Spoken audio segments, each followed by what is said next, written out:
ওই রুহের জগতে থাকা অবস্থায় যারা আমরা লাব্বাইক বলে আওয়াজ করতে পেরেছি তাদের নসিবে কাবা ঘর জিয়ারতের সুযোগ করে দিবে কে? যারা আমরা লাব্বাইক করতে পারছিলাম তাদের নসিবে কাবা ঘরের জিয়ারত আছে না নাই? এবার আল্লাহ বললেন হজের আজান দাও। কি দাও? وَأَذِّنْ فِي النَّاسِ بِالْحَجِّ يَأْتُوكَ رِجَالًا وَعَلَى كُلِّ ضَامِرٍ يَأْتِينَ مِنْ كُلِّ فَجٍّ عَمِيقٍ সুবহানাল্লাহ পড়েন। وَأَذِّنْ فِي النَّاسِ بِالْحَجِّ ইব্রাহিম কাবা ঘর বানালাম, ঘরটারে ঝাড়ু দিয়ে তাওয়াফকারী, রুকুকারী, সিজদাকারী, ইতিকাফকারীদের জন্য পরিচ্ছন্ন করলা। এবার হজের জন্য আজান দাও। হজ যে করা লাগবে একটা ঘোষণা দাও।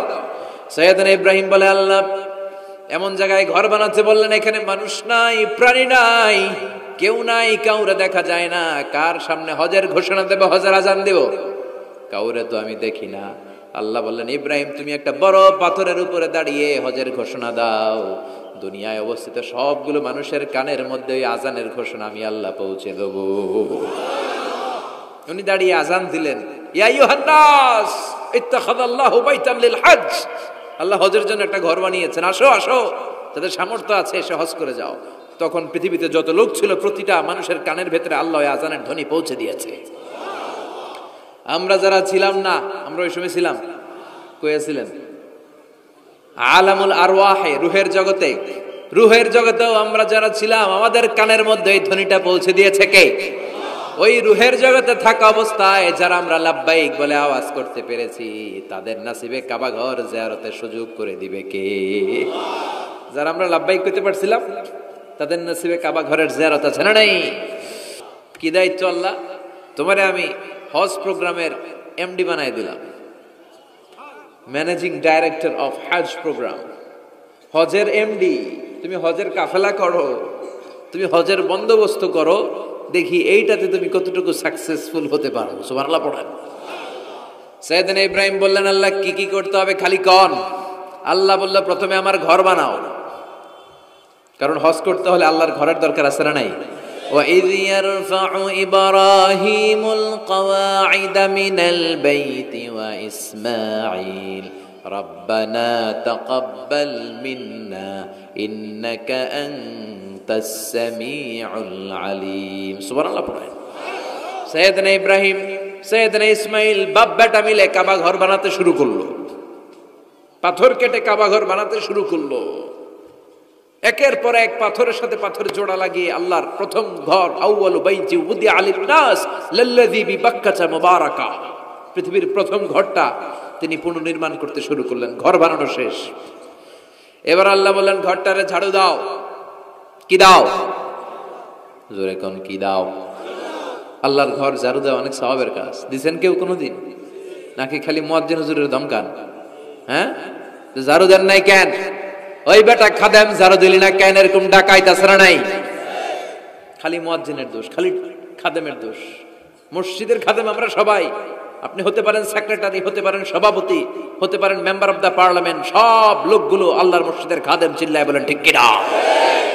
আপনি ঝাড়ু দেন একবার, আপনি মসজিদে। শোনো আমারে মুনাজাত, শোনো শোনো ইয়া ইলাহি আমারে মুনাজাত, শোনো আমারে মুনাজাত। পড়েন আমিন।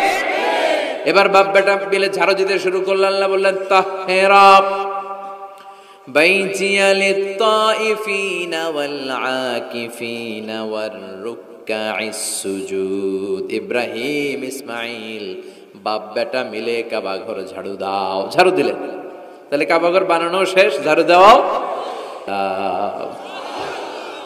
পরীক্ষার ফলাফলে আল্লাহ কি বললেন? তোমার আমি কি বানাইলাম? নেতা। নেতা হওয়া এত সোজা না। লিডারশিপ কোয়ালিটিটা অনেক গুরুত্বপূর্ণ কোয়ালিটি, এটা চাইলেই পাওয়া যায় না। এটা নিজেকে তিলে তিলে পরীক্ষায় উত্তীর্ণ করে, কষ্টি পাথর দিয়ে যাচাই বাছাই হওয়ার পরে নিজেকে প্রমাণ করে করে নেতা হতে হয়। চিৎকার করে বলেন ঠিক কিনা? আল্লাহ বললেন আমি আমার খলিলরে খালি পরীক্ষার উপর পরীক্ষা নিলাম। যারে আল্লাহ ভালোবাসে বেশি তার জীবনে পরীক্ষাও। বিশ্বনবীরে আল্লাহ বুঝাতে চাইলেন, ও আমার নবী, আপনার জীবনটা পরীক্ষাময়, এত পরীক্ষা দেখে বিচলিত হওয়ার কিছু নাই, টেনশনে পড়ার কিছু নাই, নিরাশ হওয়ার কিছু নাই। আপনার পিতা ইব্রাহিমকেও এরকম অনেকগুলো আমি পরীক্ষা নিয়েছি, আর প্রতিটা পরীক্ষায় আমার ইব্রাহিম খলিল সফলতার সাথে উত্তীর্ণ হয়েছে।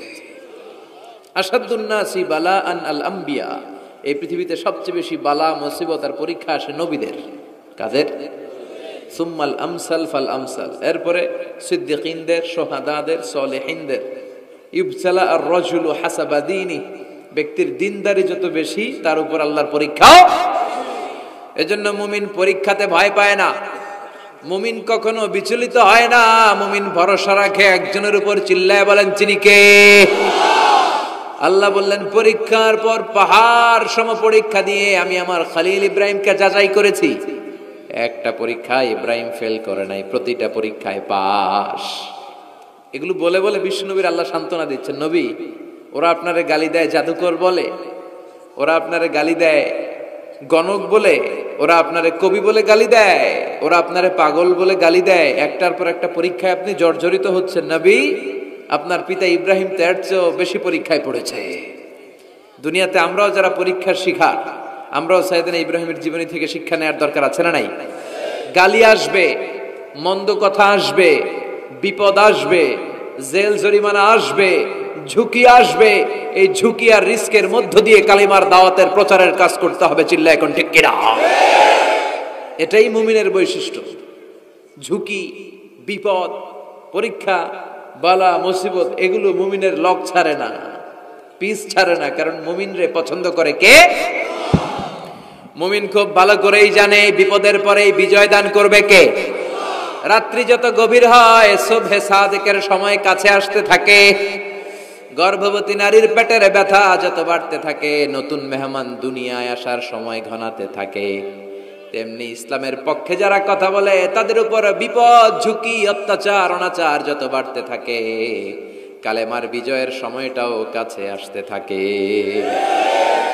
কাছে আসতে থাকে। এই নাজরানা আমাদেরকে দিতে হবে। পরীক্ষায় আমাদেরকে সাইয়েদনা ইব্রাহিমের মতো উত্তীর্ণ হতে হবে। জালিমরা বেশি দিন থাকতে পারে না, এটা ইতিহাস সাক্ষী। কথা বলেন? যারা জুলুম করে তাদের জন্য তো সাহায্য নাই, যারা মাজলুম তাদের জন্য সাহায্য। বদরের প্রান্তরে ৩১৩ জন মাত্র দরিদ্র, গরিব, মাজলুম সাহাবী, তাদের জন্য আকাশ থেকে ফেরেশতা দিয়ে নুসরাত সাহায্য করেছে কে? তার মানে মাজলুম আল্লাহর পক্ষে আর জালিমের বিপক্ষে, ঠিক কি না? জালিমের জন্য কোনো সাহায্য নাই, বরং দুনিয়ায় যারা জুলুম করে তাদের ক্ষমতা বেশি দিন থাকে না। ফেরাউন বেশি দিন থাকে নাই, থাকছে? নমরুদ বেশি দিন থাকে নাই, থাকছে? থাকতে পারে না। যারা দুনিয়াতে রক্ত ঝরায় এরা থাকতে পারে না, বরং যাদের রক্ত ঝরে তাদেরকে আল্লাহ বিজয় দিয়ে দেয়। আর যারা রক্ত ঝরায় এদের শেষ রক্ষাও হয় না, এরা জান নিয়ে পালাবার সুযোগ পায় না। কথা বলেন? এজন্য পরীক্ষা আসলে মুমিন ভয় পাবে? মুমিনের হৃদয়ে ভয় আছে কার? চিল্লায় বলেন। আল্লাহর ভয় নিয়ে থাকতে হবে। সাইয়েদনা ইব্রাহিমকে একটার পর একটা পরীক্ষায় আল্লাহ ফেলেছেন, একটার পর একটা পরীক্ষায় আল্লাহ ফেলেছেন, কিন্তু এই পরীক্ষায় তিনি গোল্ডেন এ প্লাস। সুবহানাল্লাহ পড়েন। রব্বুল আলামিন বলেন, ওয়া ইয বিতালা ইব্রাহিমা রাব্বুহু বিকালিমাতিন ফাতাম্মাহুন্না ক্বালা ইন্নী জাইলুকা লিন-নাসি ইমামা। ও খলিল, একটার পর একটা পরীক্ষা আমি তোমার জীবনে নিয়েছি। বিশ্বনবীরে বললেন আমার ইব্রাহিমের উপর একটার পর একটা পরীক্ষা আমি নিয়েছি, ইব্রাহিম প্রতিটা পরীক্ষায় পাস। আর খুশি হয়ে আমি বললাম, ইব্রাহিম আমি তোমার নেতা বানায় দিলাম। আল্লাহ put Sayyidina Ibrahim in some tests and trials, and Sayyidina Ibrahim successfully overcome all the tests. Allah said, Ibrahim, I'm gonna make you the leader. Ibrahim আমি তোর লিডার বানায় দেব, এই ফলাফল স্বরূপ তোমার আমি গোটা বিশ্বের নেতা বানায় দিব। I'm gonna make you the leader. এজন্য সাইয়েদনা ইব্রাহিমকে নেতা বানায় দিলেন কে? একটার পর একটা পরীক্ষা তিনি দিয়েছেন। একটাও সাধারণ পরীক্ষা ছিল না, সব ভয়ঙ্কর পরীক্ষা। পরীক্ষাগুলো ছিল অগ্নি পরীক্ষা। পরীক্ষা নাম্বার 1 ইলকাউহু ফিন্নার, আগুনের পরীক্ষা। নমরুদ বলে, ইব্রাহিম ঈমান ত্যাগ করো, না হলে আগুনে ফেলবো। কোথায় ফেলবো? সাইয়েদনা ইব্রাহিম বলে, আমার জীবন যাবে কিন্তু ঈমান যাবে। ঈমান ইমানের পথে অবিচল থেকে আমার মরণ যেন হয়। তোমারই কাছে মিনতি আমার, তোমারই কাছে মিনতি আমার, মহামহিম দয়াময়। ইমানের পথে অবিচল থেকে আমার মরণ যেন হয়। পড়ে না আমিন। নমরুদ বলে ইব্রাহিম ইমান ছাড়ো, তা না হলে আগুনে ফেলবো। ইব্রাহিম বলে জীবন যাবে কিন্তু ইমান যাবে। তার মানে পরীক্ষায় পাস, আগুনে ফেলে দেয়া হলো, ইমান হারা করতে পারে নাই নমরুদ। তার মানে আগুনের পরীক্ষায় নাকি ফেল না পাস। পরীক্ষা নাম্বার 1। পরীক্ষা নাম্বার 2, আল্লাহ বললেন ইব্রাহিম কলিজার টুকরা সন্তান ইসমাইলকে আর প্রিয়তমা স্ত্রী হাজারকে মক্কার ধুধু প্রান্তরে রেখে আসো, যেখানে কোনো মানুষ নাই, কোনো পাখি নাই, কোনো প্রাণী নাই, কোনো খাওয়ার পানিও নাই, কেউ নাই, জনমানব শূন্য এলাকার মধ্যে ফ্যামিলির সবাইকে রেখে আসো, ইসমাইলরেও রেখে আসো, হাজারকেও রেখে আসো। কোনো টু শব্দ করলেন না। সাইয়েদনা ইব্রাহিম কিছু জিজ্ঞেসও করলেন না, বলার সাথে সাথে ওনার স্ত্রী আর কলিজার টুকরা বাচ্চাটারে মক্কার ধুধু প্রান্তরে রেখে দিয়ে আসলেন। এই পরীক্ষায়ও কথা বলেন, এই পরীক্ষায়ও আমাদেরকে যদি আল্লাহ বলে যাও তোমার সন্তান তোমার স্ত্রীকে রেখে আসো সাহারা মরুভূমিতে, পারবেন?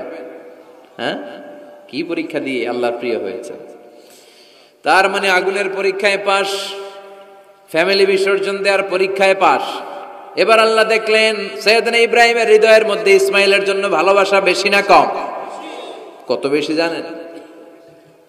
সাইয়েদনা ইসমাইল যখন দুনিয়াতে এসেছে তখন সাইয়েদনা ইব্রাহিম আলাইহিস সালামের বয়স ছিল 86। কত? আপনাকে বাগেরহাটে 86 বছর বয়সে কারো বাচ্চা কাচ্চা হয়? হ্যাঁ, আছে এরকম পালোয়ান? আছে কেউ? নাই। সাইয়েদনা ইসমাইল যখন এসেছে দুনিয়ায় তখন সাইয়েদনা ইব্রাহিমের বয়স কত ছিল? 86। তার মানে 86টা বছর আল্লাহর কাছে কাঁদছে আর দোয়া করছে, আল্লাহ একটা সন্তান দাও দাও দাও, দেয় নাই। 86 বছর বয়সে যে সন্তানটা দিল, ওই সন্তানের প্রতি মায়া, দরদ, মোহব্বত, ভালোবাসা বেশি না কম? আল্লাহ দেখতে চাইলেন ওই ছেলের জন্য মায়া বেশি নাকি আল্লাহর জন্য বেশি। আল্লাহ ডেকে বললেন ইব্রাহিম দেখি হৃদয়ে কার জন্য দরদার ভালোবাসাটা বেশি, যাও আমার সন্তুষ্টির জন্য 86 বছর বয়সে পাওয়া কলিজার টুকরা দুধের বাচ্চা ইসমাইলকে জবাই করে আমার খুশি অর্জন করো। জবাই করো, স্যাক্রিফাইস করো, আমার জন্য উৎসর্গ করো। বলতে দেরি, ছুরি নিয়ে গলার মধ্যে ছুরি চালাতে 1 সেকেন্ডও দেরি করে নেই। সুবহানাল্লাহ পড়েন। তার মানে এই পরীক্ষায়ও আল্লাহ বললেন কদ সাদ্দাকতার রুইয়া ইন্না কাযালিকা নাজজিল মুহসিনিন। ইব্রাহিম ছুরি আর চালায়ও না, ইসমাইলরে মারা আমার উদ্দেশ্য না, তোমার হৃদয়টা দেখা উদ্দেশ্য। এই ইসমাইল মরে গেলে তো সব ঘটনা উলট পালট লেগে যাবে, কারণ আখিরি জামানার পয়গম্বর বিশ্বনবী মুহাম্মদ রাসূলুল্লাহ সাল্লাল্লাহু আলাইহি ওয়াসাল্লাম এই ইসমাইলের বংশে পৃথিবীতে আগমন করবে। চিল্লায় কোন ঠিক কিনা? ইসমাইলকে বাঁচিয়ে রাখা আল্লাহর জন্য ওয়াজিব, আল্লাহ নিজের জন্য এটাকে আবশ্যক করেছেন। সুবহানাল্লাহ পড়েন। কুড ইউ ইমাজিন কি স্যাক্রিফাইস তিনি করেছেন। প্রতিটা পরীক্ষায় পাস।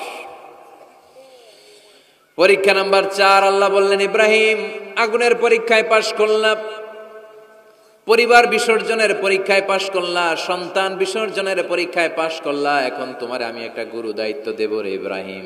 অনেক বড় দায়িত্ব, পারবা কিনা বলো? সাইয়েদনা ইব্রাহিম বলে লাব্বাইক। সুবহানাল্লাহ পড়েন।